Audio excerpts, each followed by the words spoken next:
What is up, guys? Welcome back to another Arena of Valor video, and today again we are looking at a quarterfinal of AIC 2019, and this time we're looking at EVOS Esports versus Wiraww United.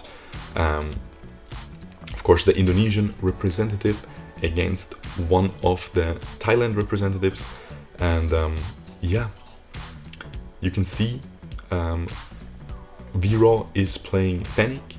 And I really wanted to check out Wiraww's personal view here, but however, unfortunately, they were showing a EVOS on his Florentino this game, and he was playing well on Florentino, but the real interesting person to check out this game was for sure this Fennik.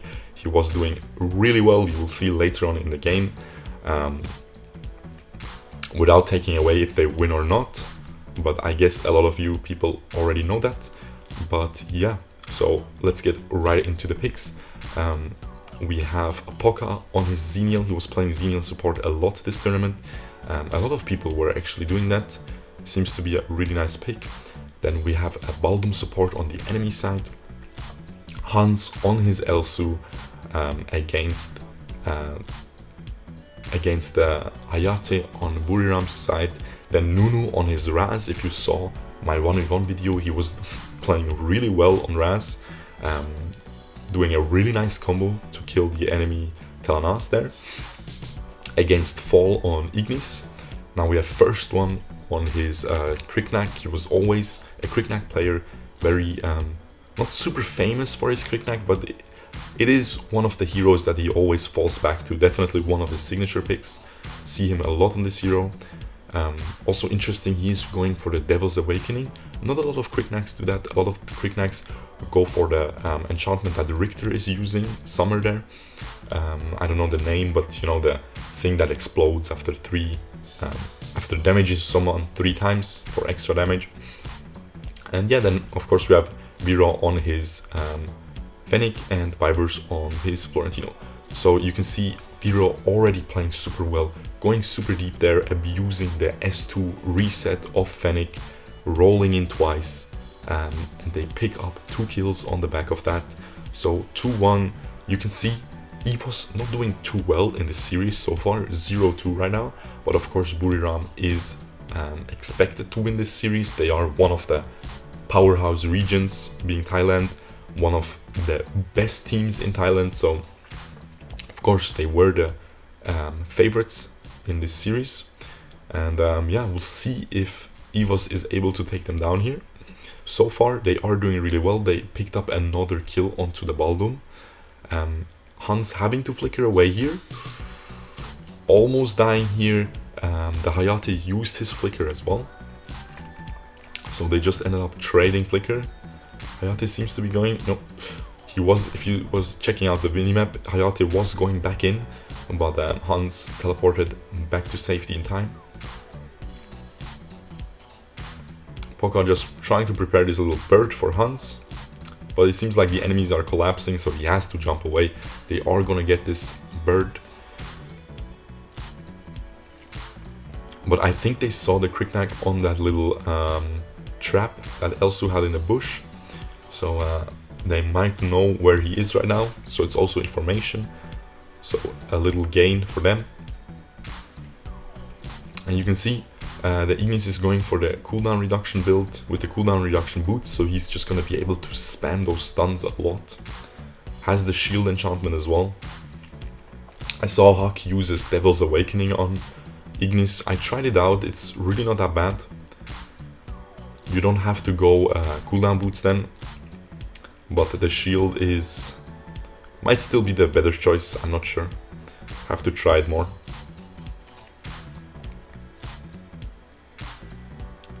They are able to get the tower, beautifully played. This Fennik is already pretty fed, 2.8k gold. Compared to the enemy's jungler though, it is at 3.2k gold, so this Kriknak is really scary. However, you have to keep in mind, in a lot of these team fights, the Kriknak is gonna have to focus. Ooh, the Raz flickers in, they are just able to get this Ignis, but they are not able to get him fast enough, and they almost die, but they Beautifully played. They are able to all flicker away from the danger and don't end up dying. Baldum, I was sure he would die there. Ignis was able to get his ult out, get the stun out before he died because of the Xenial ult giving him damage reduction. So almost able to pick up some more kills for EVOS there. Not quite able to though. But as I was saying, in a lot of these team fights, Kriknak, of course, very well played by Nunu, just able to catch this Ignis flawlessly and gets out as well, doesn't even die for it. As I was saying, in a lot of these team fights, the Fennik is going to be the main threat, so Kriknak is going to have to focus him, but Fennik can just dash away and he has that invulnerability frame, so during the dash, like L'Oreal, so he can just dodge that Kriknak ult, and at that point, Kriknak, doesn't matter how fed he is, he's just gonna die. So yeah. Fennik definitely a very nice pick for them here. Also good against Raz, if he is able to S2 away in time. Wiraww's trying to go in here. He's gonna lose the tower, I think. No, doesn't. Tower survives with 1 HP. Fennik using his ult. They didn't get anything. Fennik also going for the Devil's Awakening. So that just means he will have so many S2s. He's just gonna reset that all the time. Only have have the cooldown reduction. Beautifully played there. They're almost able to get this Richter. I think Vibers is just gonna be picked up here. Not quite. Is able to heal. Gets picked up in the end. Is Poka gonna be able to pick up this Kriknak? A little bit too greedy, disrespecting the Death Sickle that Kriknak still had available. Of course, you always have to keep these Death Sickles in mind, guys. Very unfortunate there. Seems like Fall just fell down to his death. And just ended up running in, but he was able to get the Kriknak shot down. So in my opinion, that is still worth.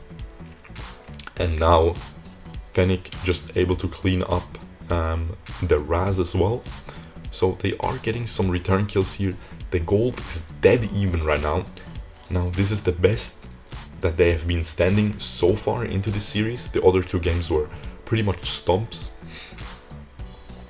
In Wiraww's favor, of course. They are able to get the dragon as well. Fennik is just gonna get his red buff. He is going for the crit build. He's gonna be dealing a ton of damage. I assume he's building Slick Sting next.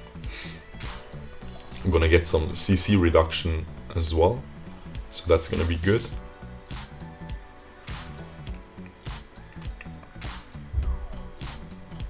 You can see the Xenial is a lot of times they put the Xenial in the side lane to split push because he can just ult in. So even if he's a support, it seems like why would you let him get the farm? But he can just ult back in. So if they do engage a team fight in the 4v4, he can just make it a 5v4 for EVOS side. So yeah, definitely a wise choice there to let him split push a little bit, clear his waves. Hans is really doing a good job here, poking down the enemies. Nunu, half HP on the back of that poke. You can see Florentino is joining his team again. They are going to be trying to push this, but I don't think they can. Oof, Florentino just goes in, absolutely one-shots the Baldum. Very well played by Vibers there. And they get another kill. I'm always amazed by Florentino. Like, I can't, if you guys seen my videos, I cannot play this hero at all. So whenever someone hits the combo, I'm always amazed just how much damage it does and how well they can just dash around and hit everything. So yeah, definitely well played there. Didn't expect them to kill everyone there. They even got the Richter as well. They penetrate the base. They are able to get the first base tower. Oh, very well played by Vibers. Is able to use his passive and heal back up so he doesn't die to the Hayate. But Hayate ends up surviving and Hans and Poka end up dying. Very unfortunate. I think this Fennik is just gonna kill this Baldum. Yep, very easy. And I think he could kill this guy as well. Yeah, he just rolls through him. Of course, if you didn't know, the S2, the little burn that it leaves on the ground, it also stacks up the stun. So the Crickneck truly couldn't do anything there. You just S1, S2 onto him. As I said, nothing a Crickneck can do against the Fennik if the Fennik plays well. And this is exactly what we're seeing here. Now, they got a lot of out of the last couple minutes of this game for EVOS side, but they are only ahead 2.5k gold. So this is still anybody's game for sure. They still have to play very well to close this out. The Ignis has his Frosties and his Wirawws. I would say that's a small power spike for him. Just has a lot of cooldown reduction, has a lot of utility. Now, Ignis really isn't a hero that is going to do a ton of damage. You can build him however you want. He is never going to do a ton of damage. He is a stun bot. He's a utility mid laner that is just there to spam his stuns onto the enemies, buys the Frosties, able to slow them down when he doesn't have his stun. Just that's the way to play Ignis. So he's doing a very good job at that. Of course, 1, 2, 7 assists. That's usually how Ignis goes. But that is fine. This time they don't really need a power carry mid lane because they do have 2 marksmen. They have the Elsu and the Fennik. So they have plenty of damage coming out, and Florentino is just broken, right? Does a ton of damage as well.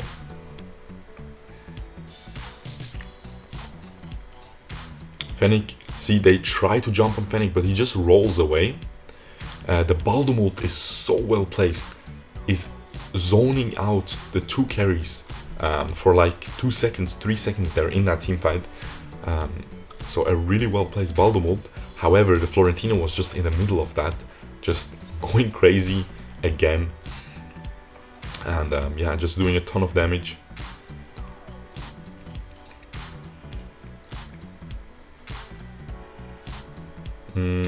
They are going to be trying to push this tower. They have the dragon up, 2 enemies dead.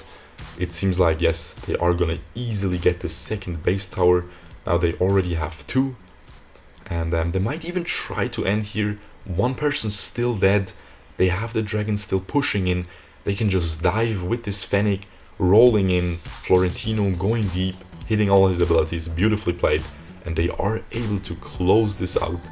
EVOS manages to get 1 victory so far against Wiraww United. Definitely very well played. As I was saying, I want to see Wiraww's damage here. He was definitely the carry of that game. Yeah, 10-0-5 on that Fennik. Very well played in a pro game. Let's see how much damage he did. 28% juice, very well played. Keep that in mind, the Florentino, he didn't have the best stats, but he was doing so much in these team fights as well. Just able to bait the enemies, heal himself back up with the passive. Of course, after every dash, auto attack dash, you get some heal. So able to not die in a lot of situations where he should have or might have died. So yeah, definitely very nice team effort in the end by EVOS Esports. And yeah, hope you guys enjoyed this. If you did, leave a like. And other than that, I'll see you guys tomorrow. Peace out, boys. Bye-bye.